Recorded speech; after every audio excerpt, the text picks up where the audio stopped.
ការស្លាប់របស់គឹមសេរ៉ុនហ្នឹងអាចជាប់ពាក់ព័ន្ធជាមួយនឹងគ្រួសាររបស់នាងច្រើនជាងនេះបើតាមការបកស្រាយរបស់អតីតមិត្តប្រុសរបស់គឹមសេរ៉ុនមានបរិម្នាក់បានចេញមកអាងថារូបគាត់គឺជាអតីតមិត្តប្រុសរបស់គឹមសេរ៉ុនហើយក៏បានបញ្ជាក់នៅការសម្លាប់ខ្លួនរបស់គឹមសេរ៉ុនផងដែរថារឿងរ៉ាវទាំងអស់នេះមិនមែនមកពីគឹមសូយុនទាំងស្រុងនោះទេគឺពាក់ព័ន្ធជាមួយនឹងគ្រួសាររបស់នាងច្រើនជាងដោយបរិម្នាក់នោះក៏បានចេញមកធ្វើបទសម្ភាសន៍ជាមួយនឹងប្រព័ន្ធផ្សព្វផ្សាយមួយផ្ដាច់មុខតែម្ដងដែលគាត់បានប្រាប់ពីអ្វីដែលកើតឡើងនៅមុនថ្ងៃដែលគឹមសេរ៉ុនគាត់បានសម្រេចចិត្តបញ្ចប់ជីវិតរបស់ខ្លួនឯងដោយគាត់បានផ្ដល់បទសម្ភាសន៍ជាមួយនឹងប្រព័ន្ធផ្សព្វផ្សាយថាគឺដោយសារតែសម្ពាធគ្រួសារនិងប្តីរបស់នាង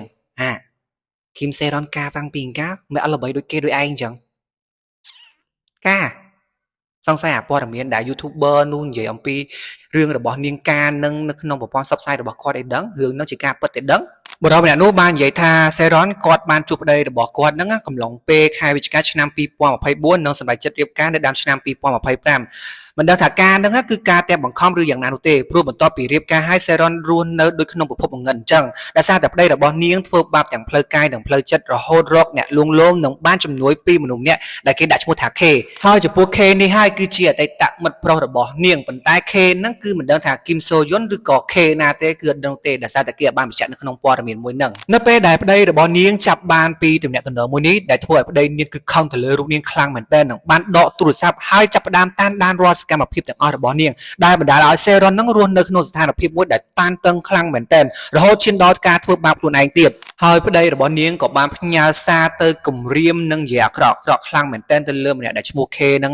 ព្រមទាំងប្រមាថដល់ជីវិតទៀតហើយបាននិយាយថាបើចង់នៅរស់ឈប់ពាក់ព័ន្ធជាមួយនឹងគឹមសេរ៉ុនចំណែកគឹមសេរ៉ុនវិញគឺរូបគាត់ត្រូវបានប្តីរបស់គាត់ធ្វើបាបខ្លាំងមែនទែនគឺជេរបន្តិចផ្ដាសានិងវាយដំទៅលើរូបរាងកាយរបស់នាងជាច្រើនលើកជាច្រើនសារតែម្ដងគឹមសេរ៉ុនបានព្យាយាមសម្លាប់ខ្លួនជាច្រើនដងប៉ុន្តែត្រូវបានជួយសង្គ្រោះទាន់ពេលដោយសារតែ K ជួយនាងហើយគ្រួសាររបស់នាងក៏បានដឹងពីការសម្លាប់ខ្លួននេះដែរប៉ុន្តែមិនដែលអើពើជាមួយនឹងសេរ៉ុននោះទេឬក៏សួរសុខទុក្ខបន្តិចក៏គ្មានដែរម្នាក់ K ហ្នឹងគាត់បាននិយាយថាអញ្ចេះពេលដែលគាត់បាននាំសេរ៉ុនទៅផ្ទះវិញហ្នឹងបន្ទាប់ពីនាងបានចេញពីមន្ទីរពេទ្យម្ដាយនិងសាច់ញាតិរបស់នាងគឺហូបបាយធម្មតាអត់មានភាពភ្ញាក់ផ្អើលបន្តិចសោះនៅពេលដែលនាងចេញពីផ្ទះសកម្មភាពដែលមិនយកចិត្តទុកដាក់មកលើរូបនាងបែបនេះហើយដែលធ្វើឲ្យនាងចង់តែគេចចេញពីផ្ទះហើយចំពោះការធ្វើអត្តឃាតរបស់គឹមសេរ៉ុនហ្នឹង K បានអះអាងយ៉ាងខ្លាំងក្លាថាអញ្ចេះគឺមិនមែនមកពីគឹមសូយុនទាំងស្រុងនោះទេគឺដោយសារតែគ្រួសាររបស់នាងនឹងឯងដែលមិនយកចិត្តទុកដាក់និងផ្ដោតសម្ពាធទៅលើរូបនាងទៅធ្វើឲ្យរូបនាងសម្រេចចិត្តបញ្ចប់ជីវិតរបស់ខ្លួនឯងតែម្ដងដោយ K បាននិយាយថាអញ្ចេះ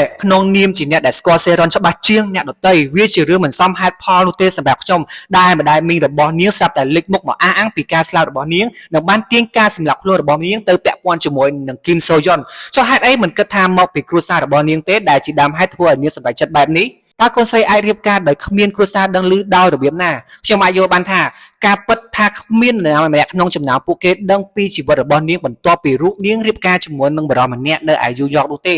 គឺថាពួកគេដឹងបានតិចតួចខ្លាំងមែនទែនពួកគេស្ទើរតែមិនខ្វល់ពេលនាងរស់នៅប៉ុន្តែពេលដែលនាងស្លាប់បាត់ទៅគេកំពុងតែជីកកកាយពីទំនាក់ទំនងតាំងពីឆ្នាំមុនជាមួយនឹងតារាល្បី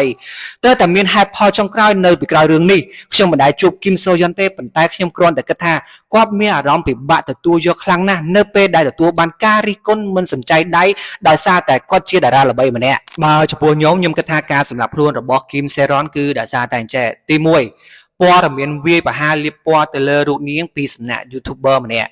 ទី2ពាក់ព័ន្ធជាមួយនឹងបំណុលក្រុមហ៊ុននិងទំនាក់ទំនងជាមួយនឹងគឹមសូយុនទី3គឺជាមួយនឹងគ្រួសារចំណែកឯទី4វិញគឺគ្មានអ្នកលើកទឹកចិត្តនឹងជួយជ្រោមជ្រែងនាងទើបធ្វើឲ្យរូបនាងហ្នឹងសម្រេចចិត្តបញ្ចប់ជីវិតតែម្ដងដោយមិនខ្វល់ពីអ្វីទាំងអស់គឺ